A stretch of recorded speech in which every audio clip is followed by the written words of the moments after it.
जतिन, पाकिस्तान तक खुफिया जानकारी पहुंचाने वाले उन लोगों को अब आमने सामने बैठाकर पूछताछ की जा रही है जिन्हें पिछले दिनों अरेस्ट किया गया। 2 उत्तर प्रदेश के, एक हैदराबाद का रहने वाला।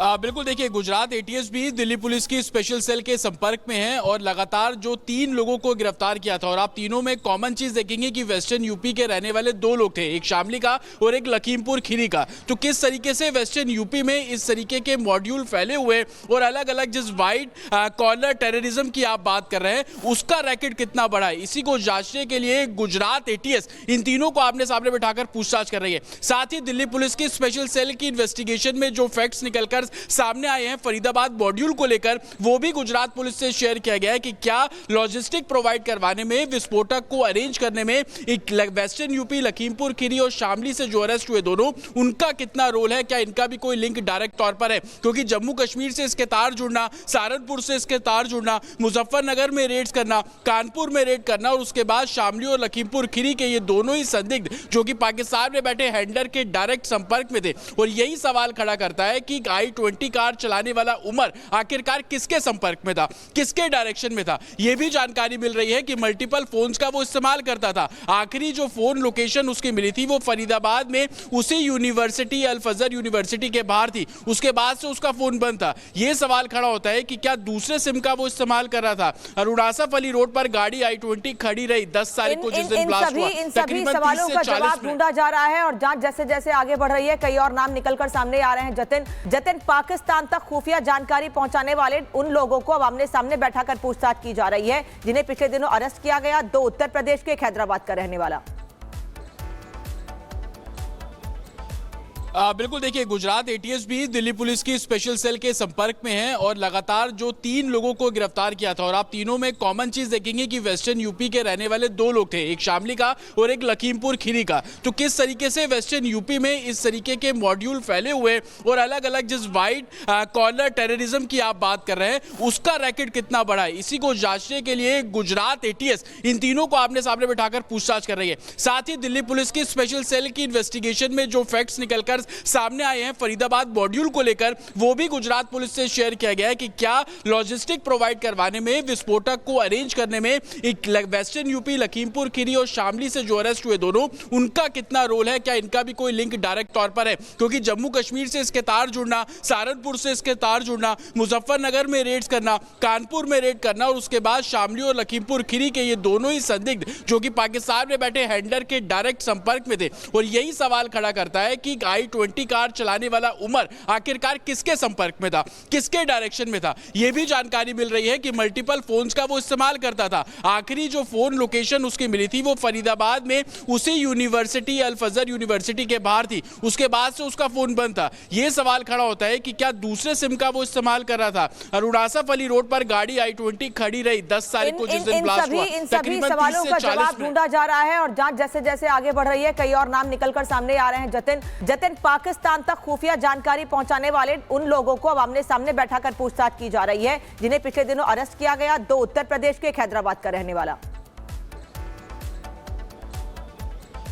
बिल्कुल, देखिए गुजरात एटीएस भी दिल्ली पुलिस की स्पेशल सेल के संपर्क में है और लगातार जो 3 लोगों को गिरफ्तार किया था, और आप तीनों में कॉमन चीज देखेंगे कि वेस्टर्न यूपी के रहने वाले 2 लोग थे, एक शामली का और एक लखीमपुर खीरी का। तो किस तरीके से वेस्टर्न यूपी में इस तरीके के मॉड्यूल फैले हुए और अलग अलग जिस वाइट कॉलर टेररिज्म की आप बात कर रहे हैं उसका रैकेट कितना बड़ा है, इसी को जांचने के लिए गुजरात एटीएस इन तीनों को आमने सामने बैठाकर पूछताछ कर रही है। साथ ही दिल्ली पुलिस की स्पेशल सेल की इन्वेस्टिगेशन में जो फैक्ट्स निकलकर सामने आए हैं फरीदाबाद मॉड्यूल को लेकर, वो भी गुजरात पुलिस से शेयर किया गया है कि क्या लॉजिस्टिक प्रोवाइड करवाने में, विस्फोटक को अरेंज करने में एक वेस्टर्न यूपी, लखीमपुर खीरी और शामली से जो अरेस्ट हुए दोनों, उनका कितना रोल है, क्या इनका भी कोई लिंक डायरेक्ट तौर पर है। क्योंकि जम्मू कश्मीर से इसके तार जुड़ना, सहारनपुर से इसके तार जुड़ना, मुजफ्फरनगर में रेड्स करना, कानपुर में रेड करना और उसके बाद शामली और लखीमपुर खीरी के ये दोनों ही संदिग्ध जो कि पाकिस्तान में बैठे हैंडलर के डायरेक्ट संपर्क में थे। और यही सवाल खड़ा करता है कि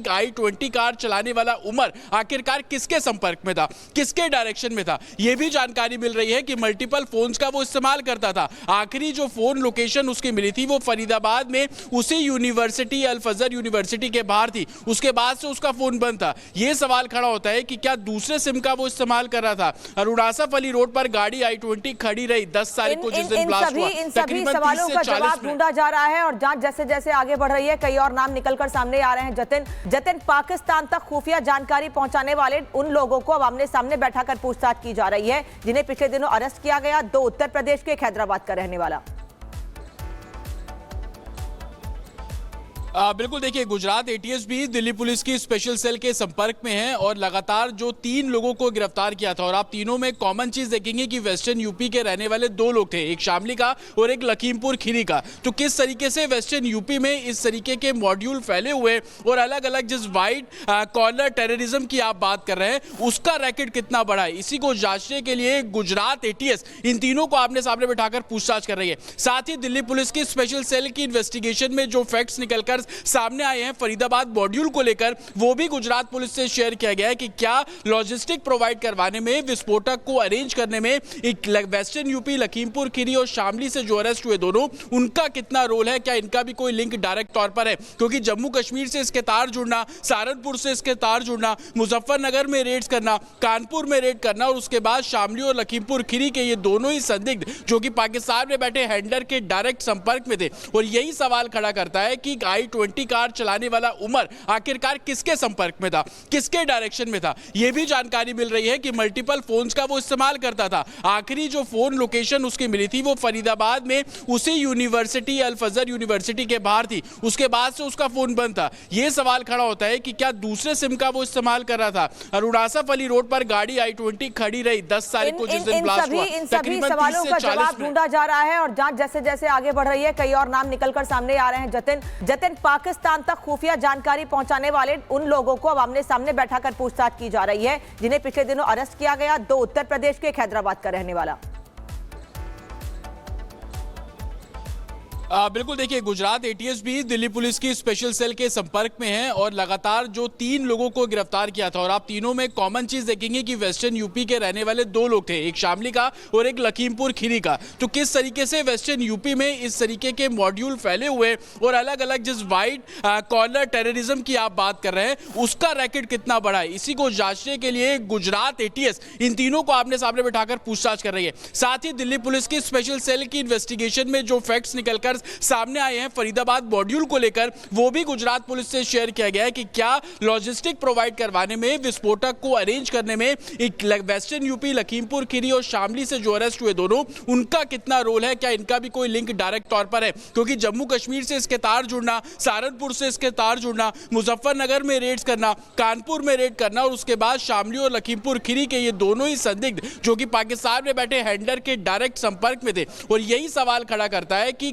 i20 कार चलाने वाला उमर आखिरकार किसके संपर्क में था, किसके डायरेक्शन में था। यह भी जानकारी मिल रही है कि मल्टीपल फोन्स का वो इस्तेमाल करता था। आखिरी जो फोन लोकेशन उसकी मिली थी वो फरीदाबाद में उसी यूनिवर्सिटी अल फजर यूनिवर्सिटी के बाहर थी। उसके बाद से उसका फोन बंद था। यह सवाल खड़ा होता है कि क्या दूसरे सिम का वो इस्तेमाल कर रहा था। और आसफ अली रोड पर गाड़ी i20 खड़ी रही 10 तारीख को जिस दिन ब्लास्ट हुआ। इन सभी सवालों का जवाब ढूंढा जा रहा है और जांच जैसे जैसे आगे बढ़ रही है कई और नाम निकलकर सामने आ रहे हैं।